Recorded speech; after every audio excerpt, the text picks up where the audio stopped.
Let the word go The forth. challenge, the opportunity to connect. The 1960s, a time of imagination and change, a time of anger and fear.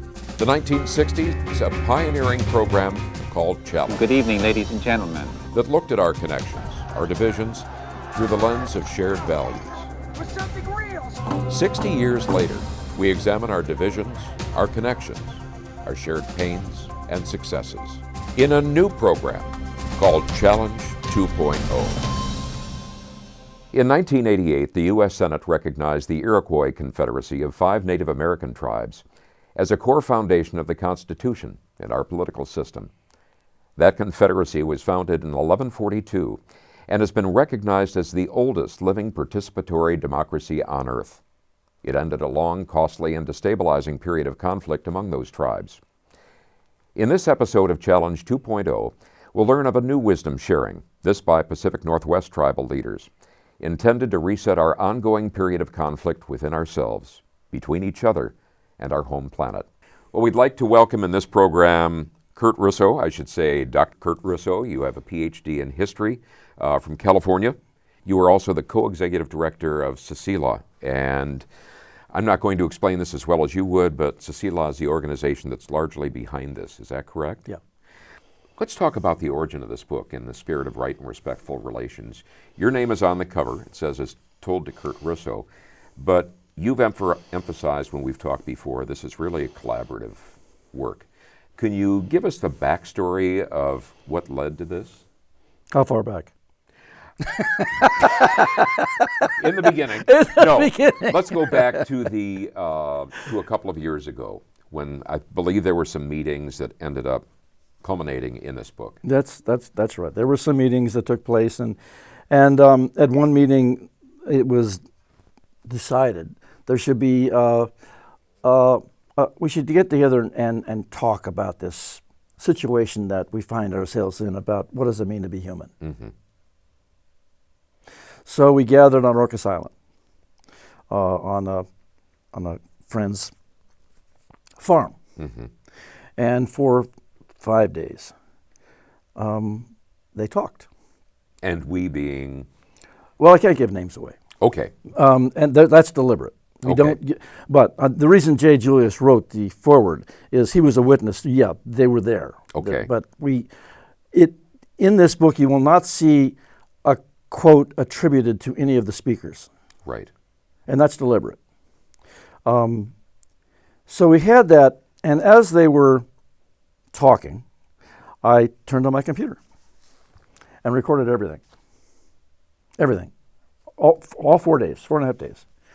And I had the feeling, there's a through line here they're saying.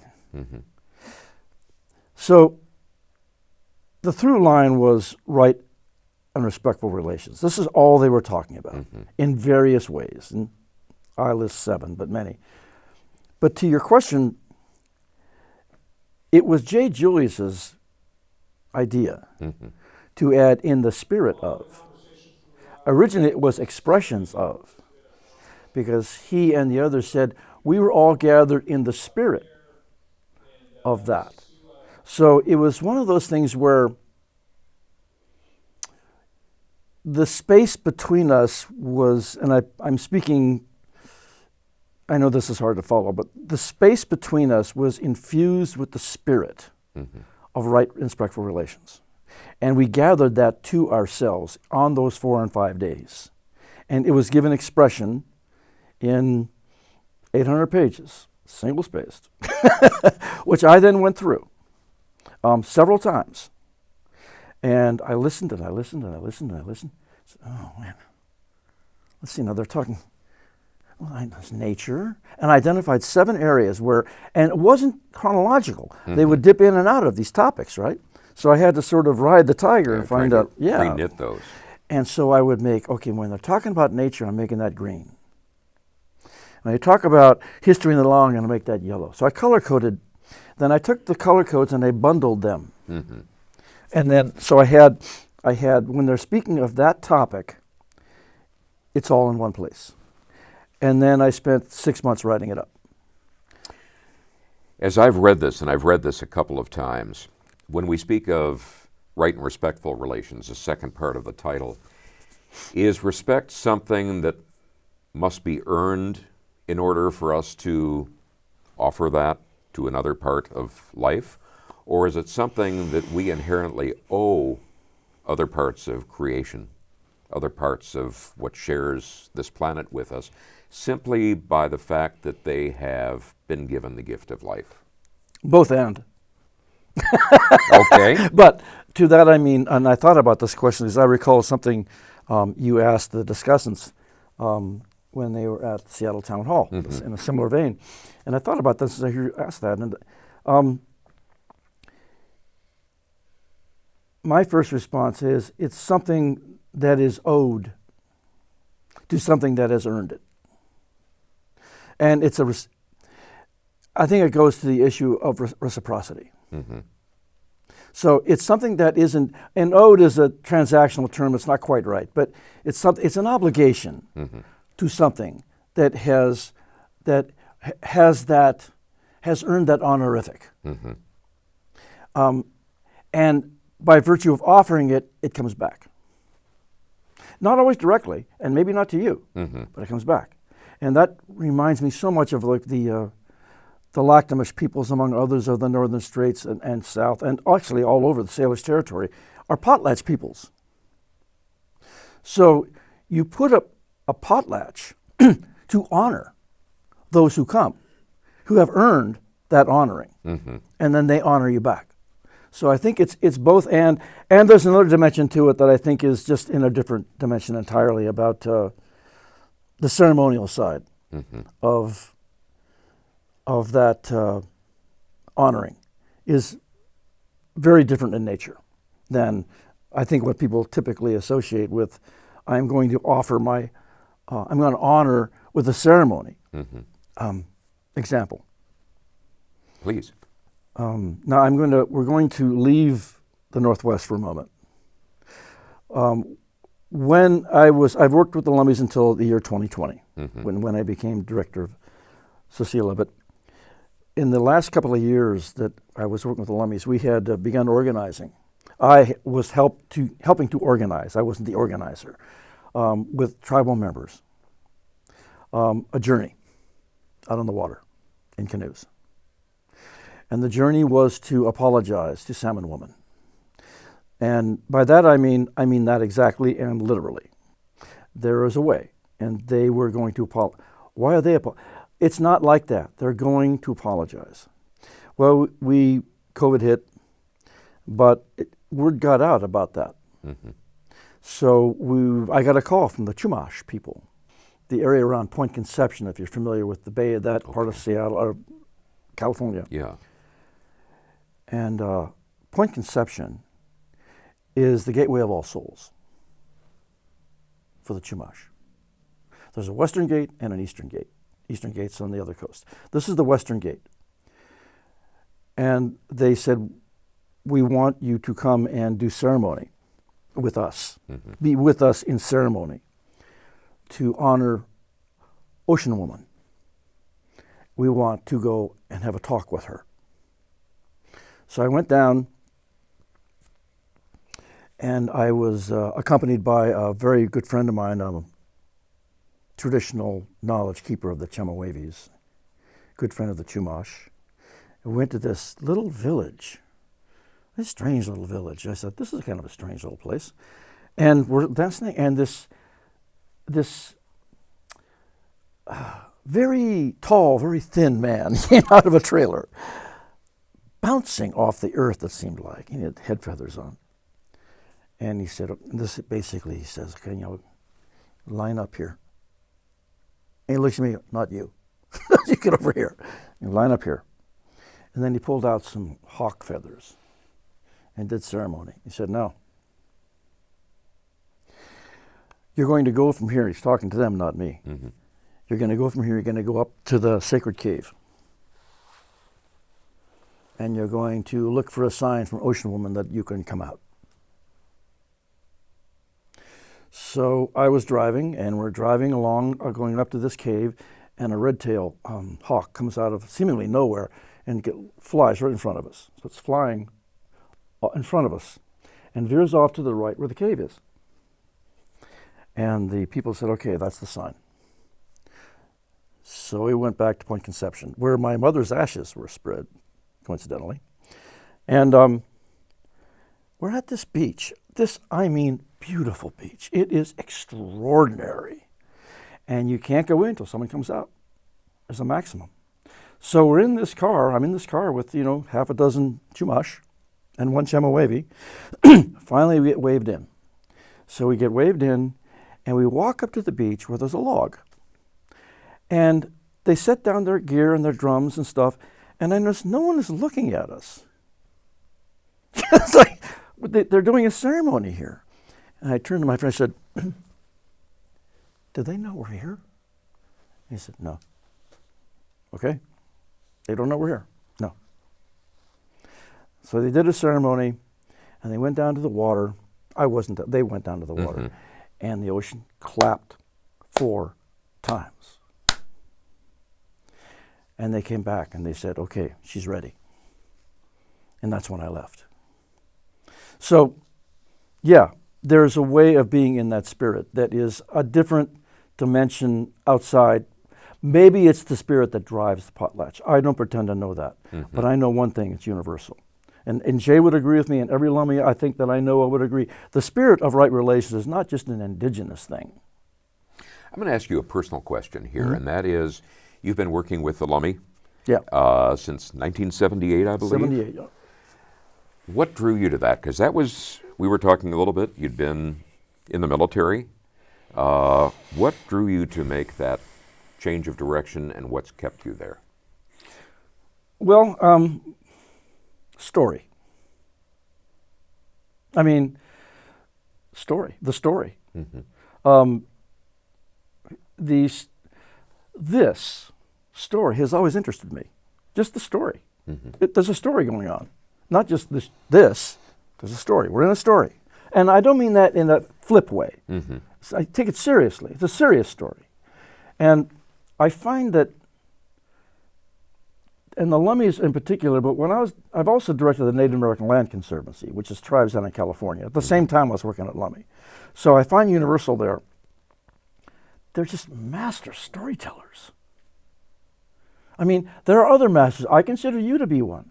But Native people have a way, an angle of view on story that's very compelling. And I thought that from the first day I showed up at the door of the fisheries building, when I was on a motorcycle with long hair and torn jeans. I was in a bad state. And she said to me, this woman, Native woman, opens the door and she goes, would you like a cup of tea? And I said, okay, I'm home. You told me a story in a previous conversation that when you first showed up to start to work with the Lummis, and correct me if I have this incorrect, that they gave you directions in what to do and how long to do it before you moved to the next step. Can you share that with us? Sure. This was an elder that I worked with for years.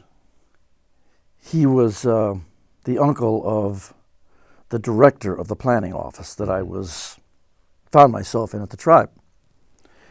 And he came in one day and he said, he's one of those people, when he's looking at you, he's reading your mind. So you might as well be truthful. Right. Yeah. He knows what you're thinking. There's a feeling of absolute nakedness. Totally exposed. And he said, okay, you have a degree in forestry. Yeah, I have 2. You have a master's, yeah. So, they're going to cut down all the old growth. You're a forester, stop them. I said, okay, so he said, now one other thing, he said this over a series of discussions. He was in his 60s. He's a very good friend of Marlon Brando's. He's a very interesting man, and an AIM Indian, and a Lummi leader, and a traditional leader as well. And he said, okay, young man, I was, what would I be, 70, I was 31. He said, now, you don't know nothing. You're not going to know nothing for 7 years. So just listen. Learn how to listen. Learn how you listen. Mm-hmm. And then you'll learn something. And then you'll find out you can't describe it. Then more time will pass. And you find out there are ways I could describe it. And you try, and no one is going to believe you. And then he said, welcome to Indian country. When you talk about that change in viewpoint, that outer sense, that inner sense, the reciprocity you talked about, that's not something that has a lot of currency in society these days. When we don't have that sense of connection, what do we lose in terms of our humanity? Besides all of it?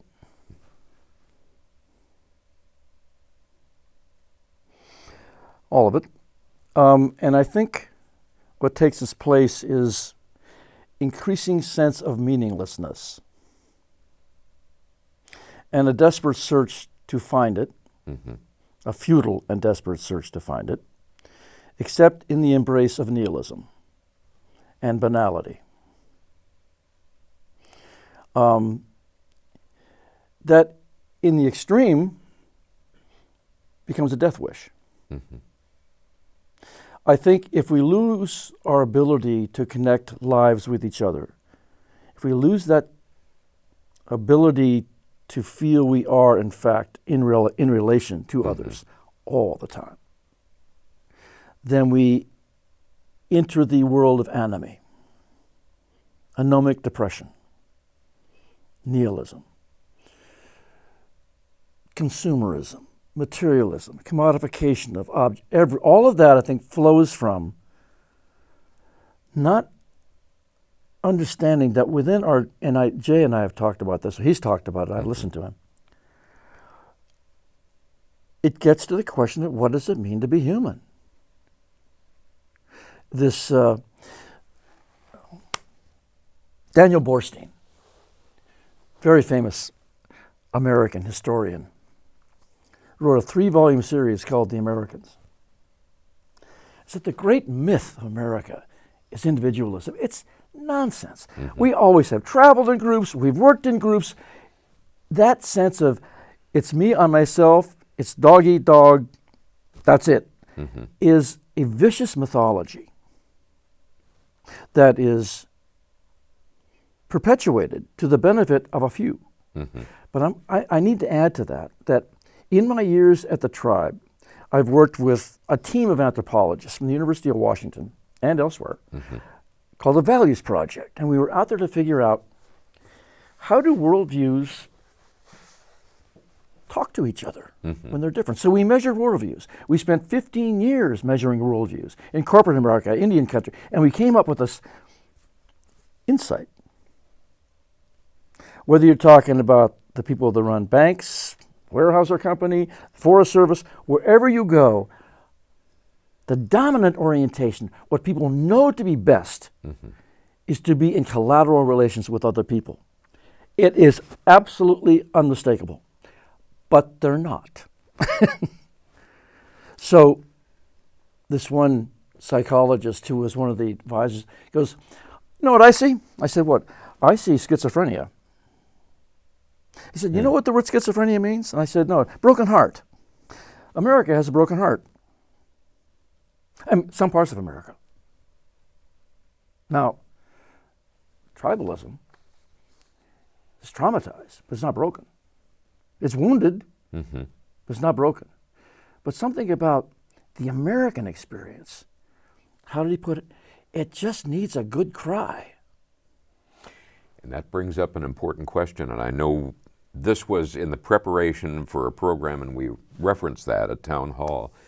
There was the description and the emphasis on doing grief work. And it sounds like grief work is one of the things you're calling for here, and that you're calling for with your perspective as a historian. What does that require, and what would be its gift? Well, I'd like to address the people of Kansas. I mean, the average American, male or female, whatever that is, I think, when you say we're doing grief work, you get, oh boy, listen to this. False immortality, oh, poor me, that's what they hear. But I don't think that's what we're talking about. There's a book called Indian Healing by Wolfgang Jalek, a Jungian trained psychoanalyst from Austria who worked with the Lummies. Interesting. And wrote a book called Indian Healing, and he worked with the tribes in Canada too. Now he's a Jungian shrink. And he said, there is no more effective tool that I know of in the human arsenal for resolving grief than the spirit dancing of the Salish people. Why is that? Because it starts with a cry. It starts with a cry and ends with clarity. And it's not like it's not about pity. It's about that it's kind of hard here. Because we all have this knowledge of a very unsettling truth. Every human being you ever see is dealing with that unsettling truth at some level. Some transform it. Some build walls to protect themselves from it. Yeah. Some buy stuff. And some spirit dance. And there are ample ways of addressing grief in the Western Christian tradition, in all of the different deep religions. But if we get back to the people of Kansas and Nebraska and Colorado, and the people that are just struggling just to pay the bloody rent, this is all out there and not touching them, but it is. I think sometimes, just me personally, as I watch the interaction with Indian and non-Indian, mainly non-Indian white people, whatever that word, I have problems with that word, but whatever that is, they know there's something going on that they want to know more about. But Jeff, they already know it. They forgot how to know it. This is deeply human stuff. This book here says in so many ways, this is a telling by Native people, but it's not just about Native people. Joe Day Gowdy. Okay. Former tribal chair of the Yakima. Yakima. Right. He asks 6 questions. But they come down to this. Ask yourself these 6 questions, which are in the book. And it comes down to 3 that I remember right off bat. What is, what isn't, and why? But it comes back to, where do I come from? And how does where do I come from lead me know where I'm going and where I am? And what is, what isn't, and why? And I thought, wow. I have seen people look at those questions and they just, the ability to sort of even ponder them is transformative. But that is also about grief, is the presence of an absence. So how do you address it?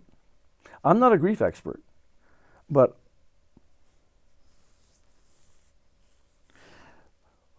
when I witness how the native peoples of this area deal with loss, I think it's not just about the ceremony. Imagine, Jeff, you live in a community where everyone around you is some kind of cousin. First, second, third, fourth, fifth, sixth, something. Everybody. So Jeff lost a parent last week, but his granddaughter had a child. And you know it. It's circulating. The circle is circulating.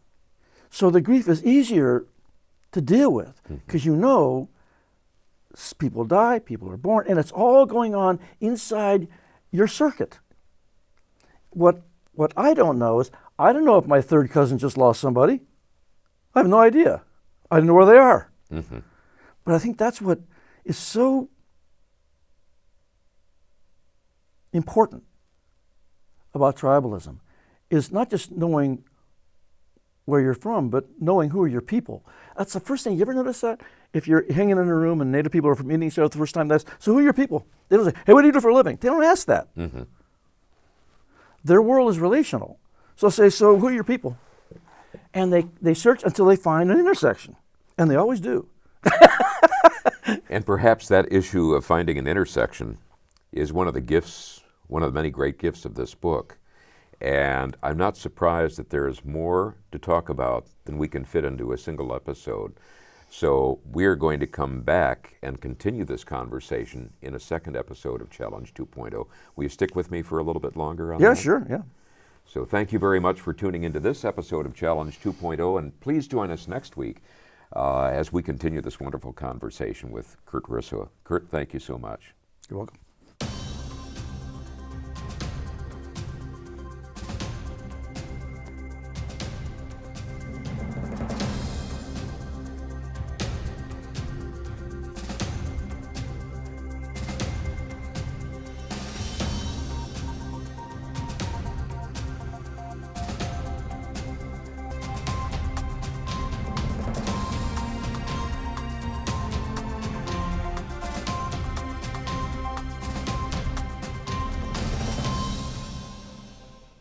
If you've enjoyed this program, found the conversations informative, interesting, and thought-provoking, and the visions of people from different backgrounds, faiths, or wisdom traditions inspiring, people who can disagree without being disagreeable and respect the essential human dignity of all, perhaps consider supporting our organization with a contribution.